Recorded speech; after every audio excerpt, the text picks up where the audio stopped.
Welcome back to Leading with Love, the podcast where we explore what it means to lead with heart at work, at home, and within ourselves. I'm your host, Laura, and today our episode is going to be just a little bit different. I am dedicating it to my beautiful baby girl, Jiahna. Today is her birthday, and she's turning 23. I am so proud to be her mother, and I'm proud of the person that she is, has always been, and is becoming. She is stronger than I could ever be, and at the same time, just the most compassionate, loving, and beautiful person inside and out. So happy birthday, my baby. You make me want to be a better human. Today, we're diving into the healing power of a parent's apology, inspired by part of my mother-daughter relationship journey with Jiahna. As parents, we often say we did the best we could with what we had. And there's a lot of truth to that. And if we're being honest, which we're going to do over here, we also use that as a cop-out, an excuse to not acknowledge the pain or trauma we may have unintentionally visited upon our children because we missed the mark in some areas. I had my first epiphany related to this years ago watching Jiahna. I don't recall if she was doing her Fix My Life show or if it was some other show she was on, but she said, and I'm paraphrasing here, but she said, "I was a terrible mother, but I was a great father." And I'm sure many of you, like I was when I first heard it, might be confused or immediately disagree because you're of the mind that a woman can't be a father. But let me tell you how she broke it down, because that's the part that truly resonated with me. She said, again, I'm paraphrasing here, so Jiahna, if you ever see this, forgive me if I misrepresented you. But she said, fathers protect and provide. Mothers nurture and teach. Now, disclaimer, I'm not saying, and I don't believe she was either, that mothers cannot protect and provide and fathers cannot teach and nurture. So please don't get caught up in that and miss the message. I'm going to speak for myself here. The reality in that statement for me was because my daughter was being raised in a one-parent household. And let me be clear, this is not a slight to her father. He was active in her life as much as he could be, but we were not co-parenting in a healthy way to prevent her from feeling the effects of being raised in a one-parent household. So this is not about him, but getting back to what Jiahna said, as the one parent in that one-parent household, I was in survival mode, focusing only on protecting and providing. And I was so caught up in doing that it left no room for true nurturing and teaching. Now, at that time, I thought I was doing it all, because when my daughter wanted affection, I gave it to her. But nurturing is deeper than that, right? And when she did something wrong, we talked about it. But teaching is deeper than that. So did I keep a roof over our heads? Was she fed? Did she have everything she needed and some of the things she wanted? Sure. Was she protected and kept safe in the sense that no one came into our home and harmed her, and she knew that if anyone did harm or even threatened to harm her, that her mother was gonna, let's be real, crash out behind her? So yes, of course, she knew that. But was she nurtured on a deeper level than hugs and kisses? Was she taught outside of talks and lectures throughout the years? Sadly and regrettably, no. So that's why what Jiahna said resonated with me. I worked really hard to provide for my daughter, and I made sure that she knew that her mother was going to protect her. So in a sense, I was a good father, i.e. protector and provider, but not so good of a mother, i.e. nurturer, teacher. I think sometimes we excuse our lack as parents because we provided a better experience to our children than we had. And I did that because my childhood was filled pretty much with any type of abuse you can think of, physical, mental, sexual, emotional, even spiritual. So it was my mission to not let that be my daughter's story. And although that was my mission, I didn't fully succeed. And the reality is, as a result, my baby has pain and trauma she has to work through. And while I can't go back in time, the least I could do to assist her in working through that is acknowledge where I could have and should have done things differently and sincerely apologize with no excuses. I did that because I needed her to know she's worth me humbling myself. And it's more important to me that my baby is healthy, whole, and healed than saving face and holding on to this fantasy that I was this amazing super mom because her childhood experience was on some levels better than mine. So let's dig into it. Let's talk about humility and leading with love in our parenting, even with our adult children. Because I'm a firm believer that it is the parent's responsibility to build and maintain the relationship with their child. Now, that doesn't mean that at times the child's behavior won't make it difficult. It just means that you can't give up. Our children didn't ask to be here, just like we didn't.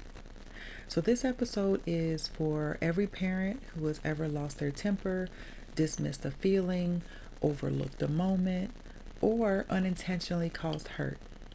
In other words, it's for all of us. So fellow parents, unclench your jaw, relax your shoulders, and release that breath you're holding. There's no judgment here, only love and learning. Now let's get into it. So why does apologizing to our children matter? They know we love them, right? They know we didn't mean any harm, right? Somewhere along the way, many of us inherited the belief that parents are always right, that authority means infallibility, that apologizing somehow weakens our position. But the truth is the opposite. Apologizing to our children is one of the most powerful demonstrations of strength, emotional maturity, and love.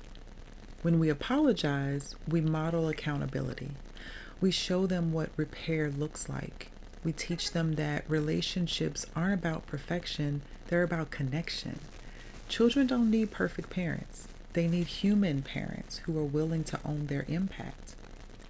Even the most loving parents can cause harm sometimes, not because we're bad, but because we're human. Maybe it was a stressful day and your tone was sharper than you intended. Maybe you dismissed a feeling because you didn't understand it. Maybe you repeated patterns from your own childhood experience that you didn't even know you were carrying. Unintentional hurt is still hurt. And acknowledging it doesn't make you a failure, it makes you a healer. Think about moments from your childhood that you still remember vividly, not because they were huge, but because they made you feel unseen or unheard. Now imagine the healing you would have received if someone had simply said, "I was wrong and I'm sorry." Apologies are not about blame, excuses, or even reasons. They're about repair. When you apologize to your child, whether they're 5, 15, or 35, you open a door. You create safety. You signal that their feelings matter. Repair is where trust grows. It's where emotional resilience is built. It's where generational patterns begin to shift. We often talk about breaking generational curses, but that takes acknowledgement and it takes work. You cannot change what you refuse to acknowledge. And acknowledgement is just the beginning. The work is changing the behavior. The work is sitting through those tough conversations and hearing how your actions, or even lack thereof, have impacted your child.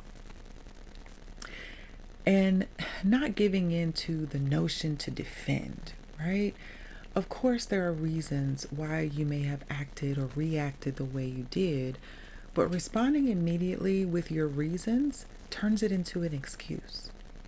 You have to acknowledge and apologize first in order to open the door for your reasons to be heard and not be received as an excuse. As much as you want to be heard and understood, so do our children. We can't forget that they're just younger humans. And you may be thinking or even saying to the screen, Laura, I have acknowledged and apologized, and it just wasn't good enough. And I believe you, I've been there. Maybe you did acknowledge and you did apologize, and maybe it wasn't good enough. But did you ask, what can I do? What do you need to hear from me to help you heal from this? See, when we cause harm, we don't get to dictate what the person needs in order to heal. Everyone's healing journey is their own. You don't get to say, I said I was sorry, now let it go. It simply doesn't work that way. And by no means am I saying that just because they are a child gets to punish you indefinitely. I'm simply saying that when an apology isn't enough, you should ask them, what do you need to know that I'm sincere and that you matter to me? How can we heal and move past this? Then it's up to them to tell you what they need. And if they can't, that's okay. But at this point, you've done your part because the person who hurt you can't heal you. Healing has to come from within. So now let's talk about how you can apologize, because that does matter. It doesn't have to be a big production. It can be as simple as, I'm sorry for how I spoke to you earlier. I shouldn't have used that tone. Or I realized I dismissed your feelings and that wasn't fair. I want to understand how you're feeling. Or I didn't handle that situation well. I'm still learning too. Can you forgive me? When we humble ourselves and apologize to our children, they learn that mistakes are normal. They learn that accountability is safe. They learn that emotions are valid.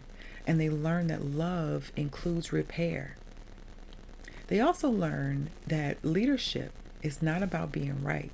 It's about being responsible.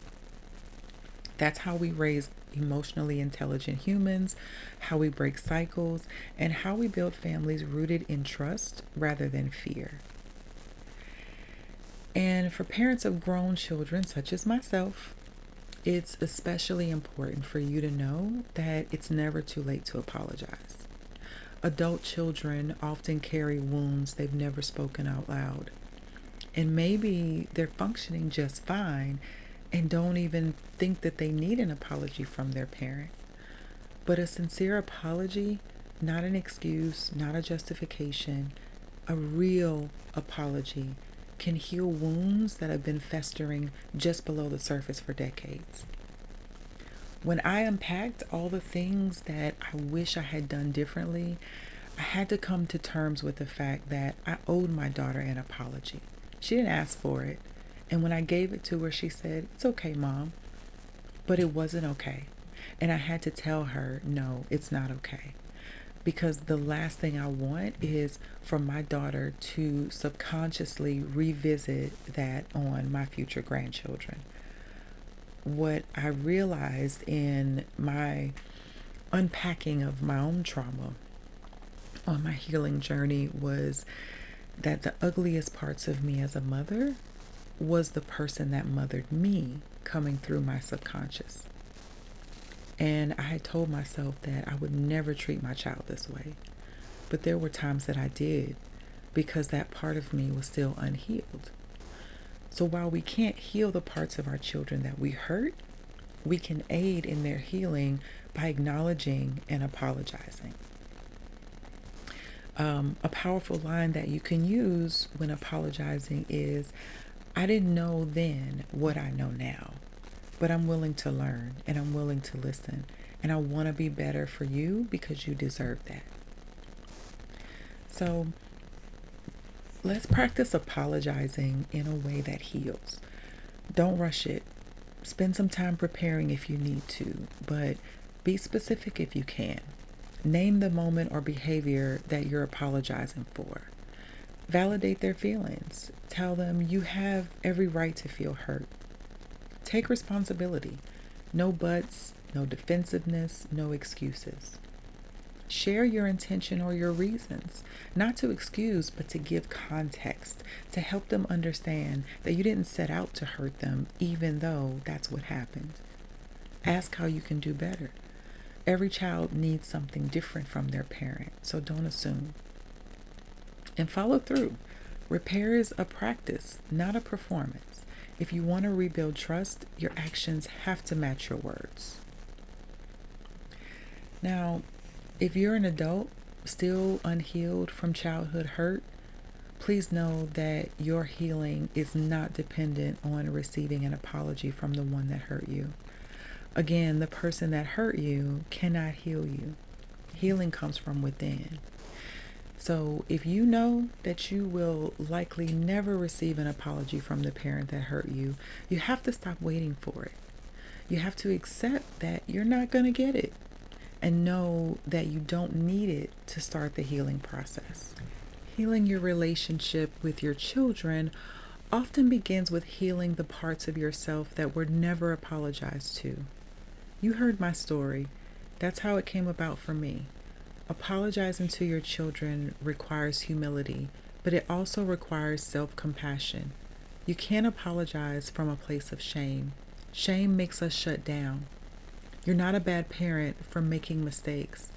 You're a brave parent for acknowledging them, and a loving parent for offering a sincere, healing apology. Now it's affirmation time. Whew, that was a little heavy, so shake it off if you need to. And close your eyes unless you're driving. Take a deep breath in, relax as you exhale, and receive the affirmation. I am a growing, learning, evolving parent. I have the courage to repair what I've unintentionally hurt. My humility strengthens my connection with my children. Love leads me, and healing follows. Again, I am a growing, learning, evolving parent. I have the courage to repair what I've unintentionally hurt.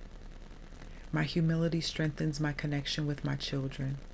Love leads me, and healing follows. One more time. I am a growing, learning, evolving parent. I have the courage to repair what I've unintentionally hurt. My humility strengthens my connection with my children. Love leads me, and healing follows.